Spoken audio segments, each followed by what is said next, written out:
Welcome to Mindset U Podcast, your source of mindset education. We aim to provide you with free, valuable education for you to thrive. Enjoy.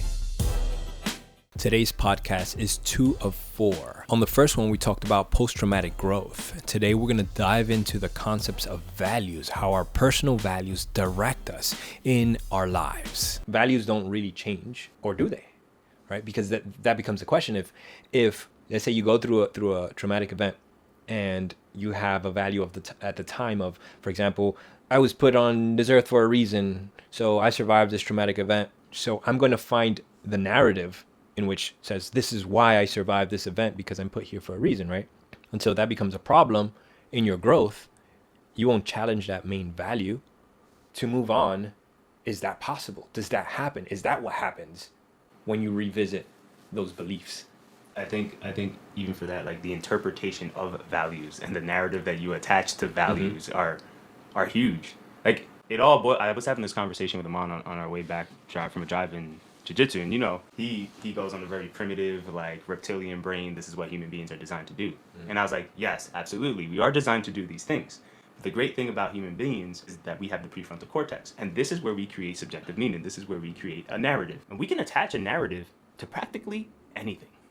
Like, literally anything. Like, there was a video that I saw about a guy who increased the value of a plastic banana that he bought at a thrift shop for 25 cents and sold it on eBay for $75. Why? Because we attached a narrative to the banana, and now the banana went in value from 25 cents to $75, just because we attached a narrative. And the same thing with human beings is, like, we can take a moral value or a core value and say, be impeccable with your word, and then create all the different narratives of how this value is the most important value for me because it has served me in all these different ways.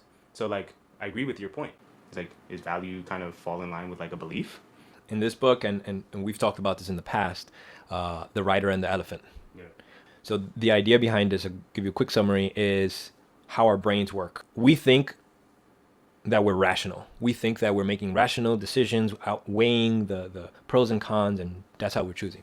But reality is that we choose things based off emotions, and that's what's guiding us. So if you can think of the emotions to create into a physical realm as an elephant, as a giant elephant, and your logical brain as the rider, the person riding that elephant. So you have the thinking brain, and then you have the emotional brain. That elephant is going to take some guidelines from the rider. It's going to pull this way, go this way. But if that elephant decides he wants to go that way, the rider can pull all he wants. The elephant is way too strong. So eventually the rider runs out of energy and the elephant goes where it wants. So those suggestions mean nothing. But here's the amazing part about this, and this was uncovered, I believe it was in the 70s. They did some surgeries to help people that were having seizures, nonstop seizures. They created a surgery to separate their two halves of their brains. What they're doing is they're cutting a bunch of neural pathways, neurons that are running from one side to the brain to the other. And then this allowed some interesting things to happen and to be uncovered, in which, for example, like the right side of your brain controls the left side of your body and vice versa, but also where different processes happen, which is not like the creative and logical. That's oversimplified. What really was uncovered is that there is a sense of that elephant that interprets things from almost an instinctive level. That's different from the side of your brain that thinks in language, that communicates in language. So when they would do the experiments where they would put like 2 images, one on the right side, one on the left side, their bodies will react almost independently. They'll show snow on one side and they'll show like an umbrella on the other side, right? And you're supposed to say on the images that you saw what goes with it. So they'll show you another group of images, like what goes with the 2 images you saw. And people would do things like, for the umbrella, what goes with it? Sun, right? Or rain. And then they'll have to pick for the other side. But most people couldn't remember what they saw on the other side. So on the snow side, for example, you ask them what they saw, they would tell you, I don't remember, I don't know what it was. But they'll pick a matching image. So they'll pick a shovel for the snow. But this is the interesting part. They won't have any recollection of what they saw, of how it connects to that.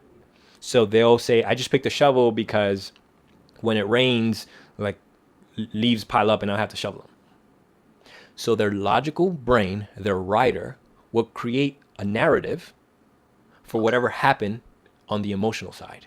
Even though there was a reason, because of the snow, they picked the shovel, their writer will excuse the behavior and create a narrative for it. Meaning that you can go through an experience, you can make a choice, right, based off of your elephant, based off of your emotions, and then your logical brain is not going to be like, no, that was. Your logical brain is going to be like, no, that happened because of this, and this is going to create a narrative to match that experience. Excuses. Essentially, right? Like that's where excuses come from. Essentially. But the thing is that the person 100% believes it. Like, absolutely.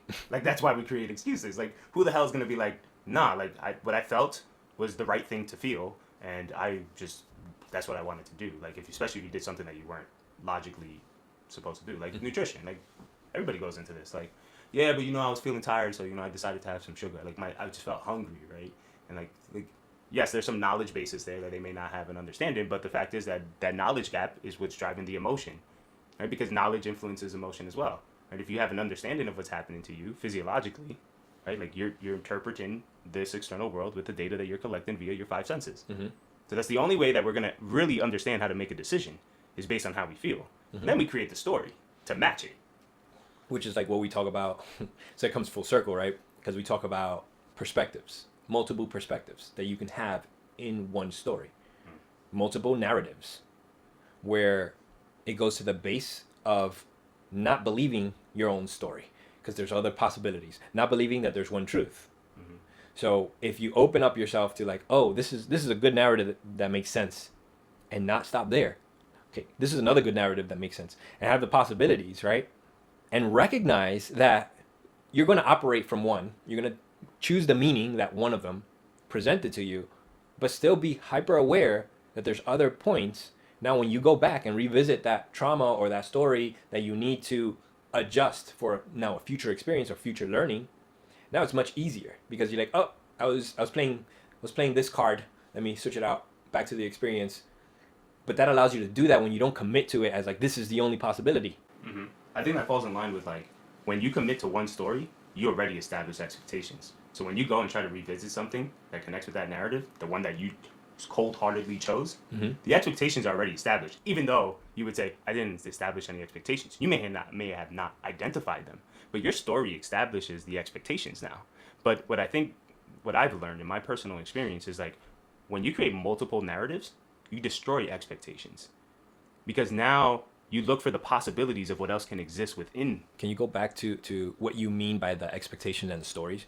So like, for example, you have a trauma, right? Of a, let's say, whatever, ex-boyfriend, ex-girlfriend, some toxic ass relationship, right? So now you solidify yourself to this one story, right? This one thing. Well, that person was an asshole and blah, blah, blah, and all guys are asshole, right? So now the story creates a belief, which creates a bunch of expectations based on the opposite sex or the sex that you have a relationship with.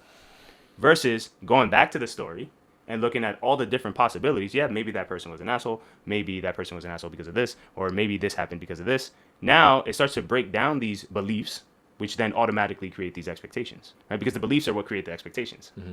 But if you create different narratives allow you to start taking, like if we talk about, again, like in our workshops, the belief is the table and every story is a leg.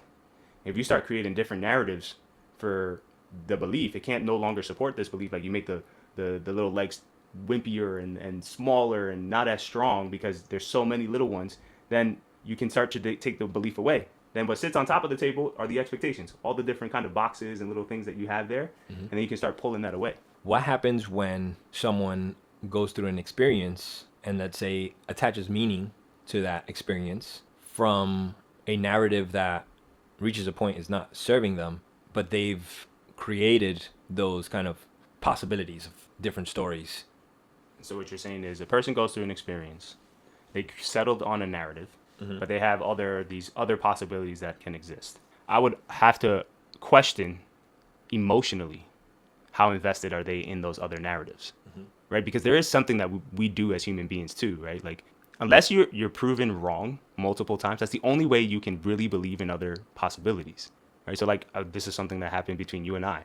I used to think I was right all the time, and I would literally take track of all the times I was right. And because I would take track of all the times I was right, I would believe that I'm right. So even though I knew... He used to have a spreadsheet to keep track of all the times he Yes. won an argument. Yes. Spreadsheet of how many times I won an argument just to be right.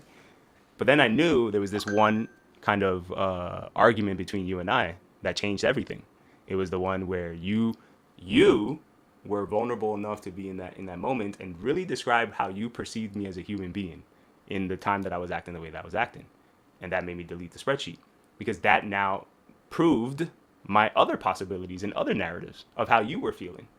So the thing is, if someone went through something and they settled on a narrative, but they say this narrative can exist, yeah, I can see how that works. The reality is that we don't really ever understand from like me viewing you as say that individual. I don't understand if you really truly believe those narratives.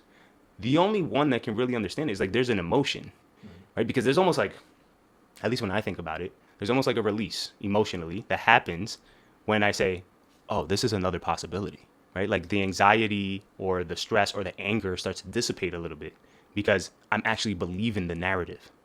I don't let go of the one that I settled on, right? Or planted my flag on, but I start to understand that the other is a real possibility and that maybe I'm wrong. But until you know how it feels like to be wrong, like truly be wrong, where it fucking hurts and you're like, wow, you're a piece of shit, bro. That's when I really think you can truly conceptualize other narratives and possibly hold some type of meaning to those emotionally. Because like physiologically you feel it. So you're saying that you need that experience to feel like shit? Yeah, I feel like you need the discomfort. Like you need to feel like you need to be proven wrong. Join us for part 3 as we explore sacred values and how group dynamics can change our perceptions of ourselves and the world. What does your health, love life, spirituality, career, finances all have in common? Your mindset. Mindset is the source of creating change. To learn how to install these and other life-transforming concepts, browse through our free collection of courses at betheproject.com.